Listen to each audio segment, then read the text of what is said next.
Kodai Senga has reported to spring training beginning his Mets career. Is this Japanese superstar about to take the league by storm in 2023? We'll be discussing that on today's edition of Locked On Mets. You are Locked On Mets, your daily New York Mets podcast. Part of the Locked On Podcast Network, your team every day.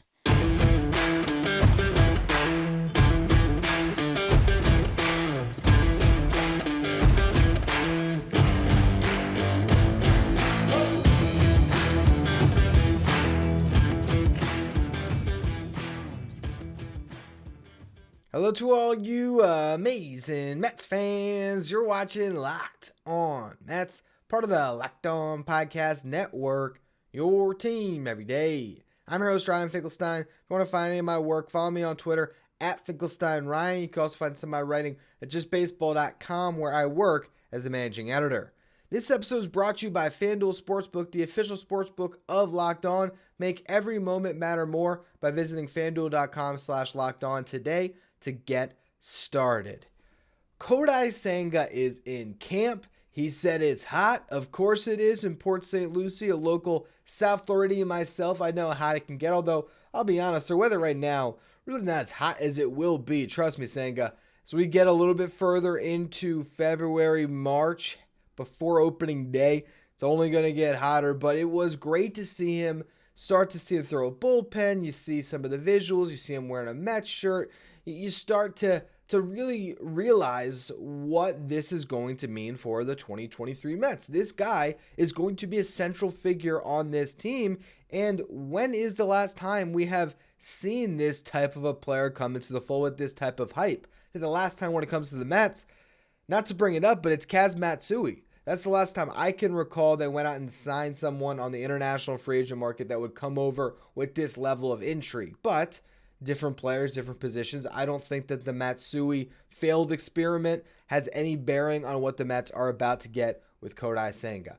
Early returns, and the returns are simply videos I've seen on Twitter. The guy's got some star power to him, sneaky handsome. Not that that matters, but it's just saying. You start to actually see him at work and like, oh wow, this guy looks like a better athlete than I even really kind of understood from the minimal videos you get to see him in uniform. Now you see him, workout clothes. You're like, all right, well, here's a guy that is kind of at this peak physical shape and in the middle of his career. He just turned 30, where you wonder, all right, what is he going to be and how can we possibly understand what the Mets could be getting here? So the best way to try to get some sense of what the Mets could be in for is just looking at some precedent. So I went and I looked at all the big names that you could think of when it comes to guys coming over from the NPB.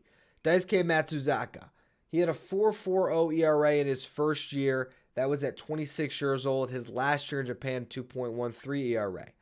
Kenta Maeda, he had a 3.48 ERA with the Dodgers in year one. His last year in Japan, 2.09. That was at 27 when he was in Japan, 28 in LA. So that's the closest age comp we have to Senga, because Senga, as I said a minute ago, just turned 30. You got Tanaka for the Yankees, a 1.275 in his last year in the NPB at 24 years old, comes over to the Yanks, 2.77 ERA. Yu Darvish, 1.44 ERA in his last year at 24 years old, then pitched to a 3.90 ERA. Kodai Senga being a bit older, you wonder if that learning curve can be a little bit less. He does have some experience pitching against American hitters in the World Baseball Classic, where he fared well in 2017, and he's an improved pitcher since then. So now you wonder, what's he going to be coming off a season where he pitched to a 1.94 ERA? What type of stuff does he have, and how will that look against MLB hitters that are admittedly still better than what he's been facing all these years in the NPB? Here's what I'll say about his arsenal. That splitter is legit, and that's a weapon that has been really tying up hitters at the big league level recently. You look at a Kevin Gausman, he's a big splitter guy. You look, at Yu Darvish, he's getting by with his splitter. He also just got a new contract, by the way, 6-year deal. Just over 100, I think it was $108 million for Darvish. So he's going to be pitching in San Diego until he's 42. So who knows? If you're Kodai Senga looking at that, you're like, all right, well, my big league career just started. I could have more than 10 years of big league service time when it's all said and done if everything breaks right. But getting back to the arsenal, you're looking at a splitter. You're looking at a fastball that you're hoping the velo will translate and he's going to sit, mid 90s, 95, 96. He really is able to kind of explode on hitters more than you would expect just looking at him, looking at his frame. And then you just kind of see the way he gets behind the ball and has really good ride to it. The splitter is, again, disgusting. It's called the ghost fork for a reason, as he said through translators today. It's because batters would see it, they'd swing through it, but it disappeared on them. And he hopes that that'll translate to big league batters. This guy is the biggest, to say question mark, I think it is maybe dismissing his floor a little bit to say he's the biggest question mark in this team as far as, when you have a prospect like a Beatty or an Alvarez who could have that type of an impact, they might be bigger questions because you don't know about, how available or how long they'll be active on the big league roster, whereas Senga's going to hit the ground running from jump. But of guys of that ilk that are on this roster to start the season, he is the biggest question mark that could go absolutely any which way. He could come in and be dominant. He could come in and be horrible. He could come in and be somewhere in between. I think reasonable expectations for Kodai Senga is to pitch to a sub-4 ERA and hopefully a sub-3.5 ERA. I think to expect him to come in and pitch in the high ones like he did in Japan or even in the twos as a rookie, learning a new league, living in a new country, that might be a little bit much. But what you want to see is growth throughout the season. I've said this before on the show, I believe. I think that early, like in April, he's going to be a sensation. His first 4 or 5 starts when the league has very minimal spring training tape on him and he can really kind of dictate at bats based on how he wants to control them without people having that knowledge base. I think we're going to see a great start.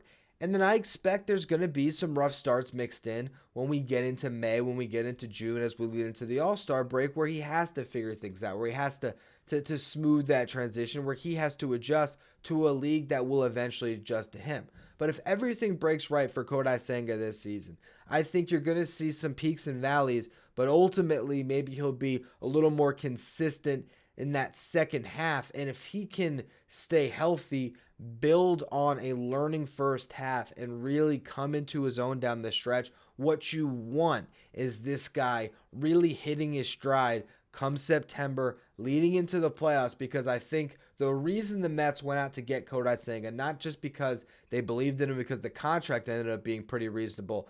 I think it was that idea that he would maybe have a little bit more in the tank come October. He might be a little bit tougher for batters to square up. He could strike out batters at a better clip. And going into a playoff start compared to just saying, you know what, let's run back Chris Bassett, I think the Mets believed that the ceiling on Kodai Senga was a little bit higher, and hopefully that is the case. Will he win the Rookie of the Year, though? That is something that we are still waiting to see, and one place to maybe bet on that is FanDuel. Today's episode is brought to you by FanDuel Sportsbook, the official sportsbook of Locked On, as well as the official sportsbook of the NFL. This year, the only app at your Super Bowl party that you need is FanDuel, because they are, again, the number one sportsbook in America. If you're new to FanDuel, that's even better. There's so many great features that make betting on sports fun and easy. Download FanDuel now so you can bet on Super Bowl 57 with a no-sweat first bet. You'll get up to $3,000 back in bonus bets if your first bet doesn't win. FanDuel lets you bet on everything, from the money lines to the point spread to who will score a touchdown. The FanDuel Sportsbook app is safe, secure, and super easy to use. Best of all, you can get paid your winnings instantly. So join FanDuel today at FanDuel.com/LockedOn to claim your no-sweat first bet on Super Bowl 57. That's FanDuel.com/LockedOn. Make every moment matter more with FanDuel, the official sportsbook partner of the NFL. All right, speaking of FanDuel Sportsbook, let's look at their betting odds right now for the Rookie of the Year. Best odds, Corbin Carroll, plus 350. No surprise there.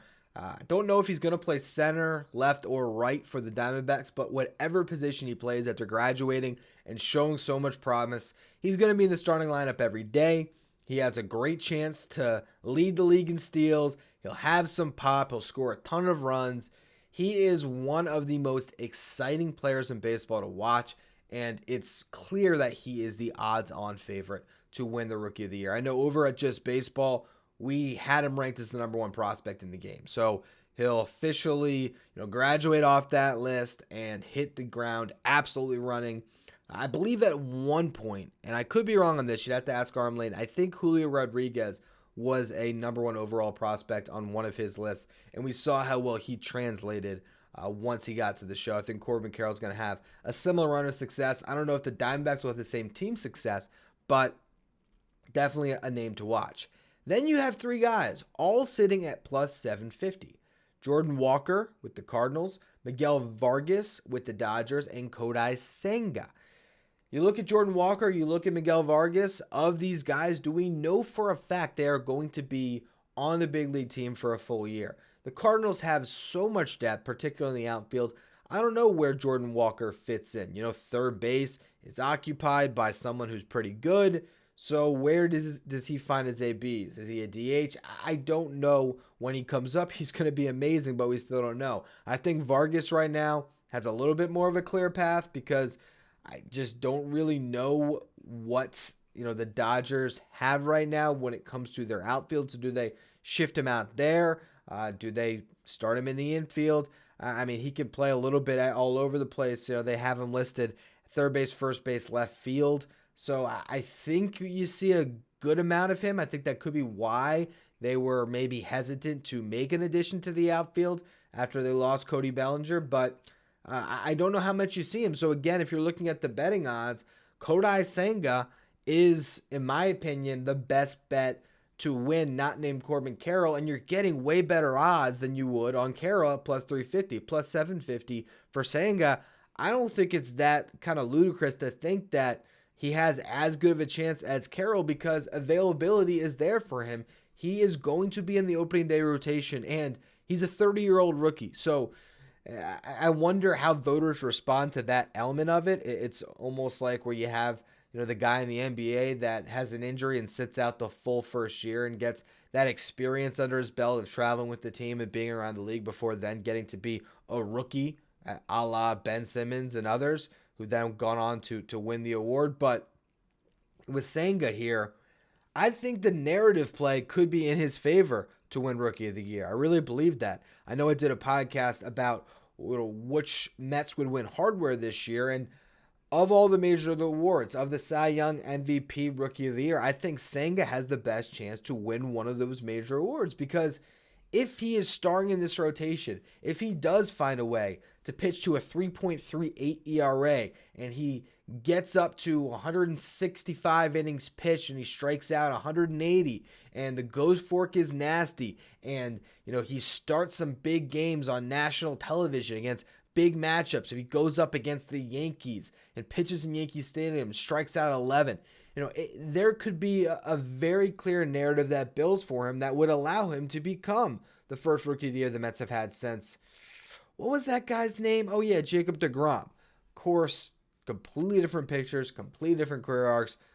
Not comparing those two at all, but when it comes to replacing the loss of deGrom this year, you have Justin Verlander to do that, and you have Kodai Senga as well. And I really think that the Mets kind of structured their offseason and their rotation ads based on keeping the floor high that they had last year, but trying to find that ceiling that they were losing with deGrom signing elsewhere. Because we know that Jacob deGrom in October is the number one pitcher in the game. If you tell me every single pitcher in baseball is healthy and I need one starter to go on the mound for my life to win me a game, it's deGrom. But is he going to be healthy? I think adding Verlander, adding Quintana gave the Mets some floor, gave the Mets some guys that they felt like, all right, we'll get through 162. They'll be more available. Quintana was more replacing Taijuan Walker. And for Verlander, you think, all right, we're going to get more than 34 starts between Justin Verlander and Max Scherzer than we got this past year between Max Scherzer and Jacob deGrom, and that's going to escalate this team.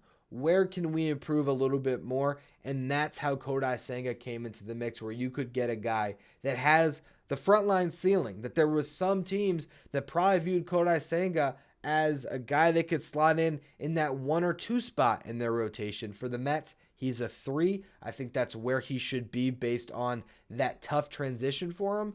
And I do believe the sky is the limit for Senga going into this year. The question is, how much does he raise the ceiling of this ball club? How much are they relying on Kodai Senga to take them to another level? Because I've seen the narrative a lot recently that the Mets spent a lot of money to be the same team they were last year. Now, I'm not going to knock that necessarily because it was a 101-win ball club, but where do you get better?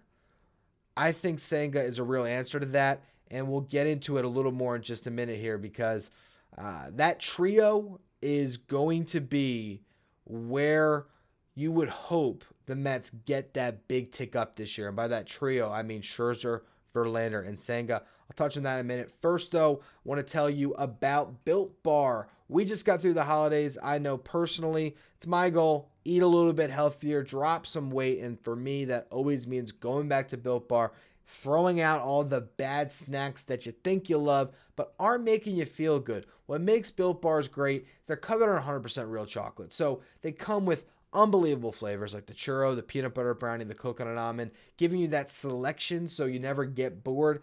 But they taste amazing, and there's only 130 calories, only 4 grams of sugar, a whopping 17 grams of protein. The best part, you no longer have to wait for a box, because in the past, we tell you to go to Built.com. Still a great place to go if you want your bars shipped directly to you, but if you want to try them right now, you can head to your local Walmart or Sam's Club today. That's right, head to Walmart, walk to the pharmacy section, grab yourself a box of Built Bars. You can pick up a 4-bar box of the cookies and cream, the double chocolate, or the coconut puffs. Or you can go to Sam's Club, grab a 13-bar box with their hit flavors, the brownie batter or the churro. You can thank me later. Go to your local store and buy Built Bars today. Now, I'm going to put my stamp on something right now that might be a hot take. It might just be a very reasonable one. If Kodai Senga is 70% of the pitcher he was in Japan, the New York Mets will have the best trio of starters in the game. I don't see any other trio that has the upside when you have 2 first ballot Hall of Famers. Remember, Justin Verlander pitched to a 1.75 ERA last year. Max Scherzer was in the low 2s. Those guys are, in some ways, I feel like getting overlooked when you compare them to the Garrett Cole, Carlos Rodons of the world, Kevin Gausman, Alek Manoah. Pick your 2 starters on whatever your favorite team is that are awesome. I think that the Mets have a duo that is better than anything else the team has to offer. You want to talk about Aaron Wheeler, there you go. Combining the 2. Aaron Nola and Zach Wheeler. I still like Verlander and Scherzer. You want to look at the Braves rotation. Max Fried, Spencer Strider, however you want to align those guys. I like the Mets too, but what makes it even better is if you have that true third starter. I actually had Jack McMullen on my new show, Who's Better Baseball, for JustBaseball.com. Jack, of course, works for Just Baseball as well. And I wanted to play a little clip from the episode that's going up today, Who's Better, Mets or the Braves? Because Jack really did speak highly of Kodai Senga, and I think to hear a national media perspective on this, maybe we'll get Mets fans a little more excited about what this franchise has now with this star pitcher. Let's move over to the rotation now. We got, from the Mets side, Max Scherzer, Justin Verlander, Kodai Senga, Jose Quintana, Carlos Carrasco, and their depth arms, David Peterson, Tylor Megill. You go to the Braves, Max Fried, Kyle Wright, Charlie Morton, Spencer Strider, Mike Soroka, Ian Anderson, Bryce Elder. Tough to compare the 2. I know where I lean. I want to hear your take on this one.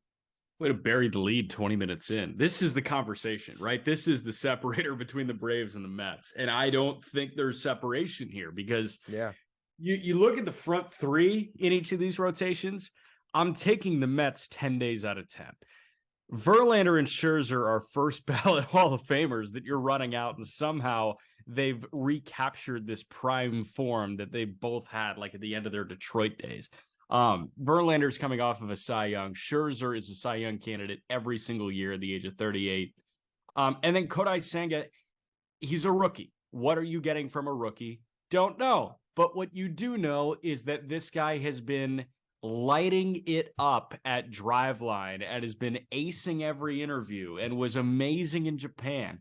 Like, this guy, I think if you're not going to put your money on Corbin Carroll to win NL Rookie of the Year, it should be going on Senga, because he's going to come and there's a chance he's Tanaka right away.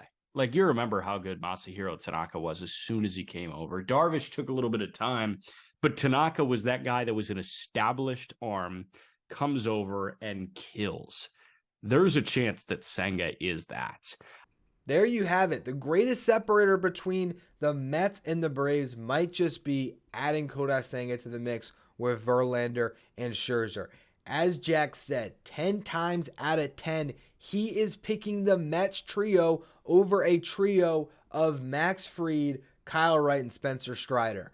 That is really exciting to think about when you know these two teams are going head-to-head. And when you try to envision how the Mets got better from this offseason, obviously you look at the starting lineup, it's much of the same. How much more does Omar Narvaez, move the needle? Tommy Pham, probably not to a great extent. The bullpen, amazing. I love the additions. I love bringing in David Robertson. I love bringing in Brooks Raley. And I think they will be better than the guys they're replacing in Seth Lugo and Joely Rodriguez. But for the same token, you could go into this season and by the end, you could see Joely and Seth, well, Seth's a starter now, but if he had stayed a reliever, ending up with similar ERAs to what they might get from a Robertson or a Raley. Having Diaz and Ottavino back is amazing as well. But even though I believe the bullpen has gotten much better, I could see the notion that we have to wait and see. We can't say that is how this 101-win team becomes a 104-win team and wins this division over the Braves. So, from there, you have to look at the rotation.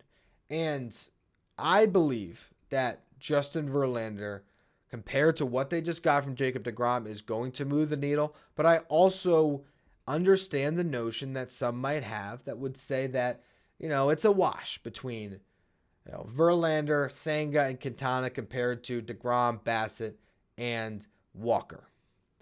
If Kodai Senga is lighting up the radar gun, if his ghost fork is getting buried into the night and the hitters cannot square it up, and he is this sensation that takes New York by storm this year, the Mets might just win this division. I don't want to say convincingly. It's a great division. But they might be able to generate that separation they're looking for to be better than the Atlanta Braves. And speaking of that little clip from the show, I think you'll be interested to find out who Jack McMullen thinks is the better team going into the season, the Mets or the Braves. So do me a favor and check that out as well at Who's Better Baseball. That's going to be all for the show this week. As always, thank you for listening. Make sure you follow, rate, and review wherever you get your podcast. Make sure you follow me on Twitter at Finkelstein Ryan. Follow the show, Locked On Mets. Thank you for making Locked On Mets first listen every day. Now for your second listen, check out Locked On MLB Prospects, hosted by Lindsey Crosby. Locked On MLB Prospects is where you want to go to learn about the stars of tomorrow. You can follow Locked On MLB Prospects on the Odyssey app, YouTube, or wherever you get podcasts.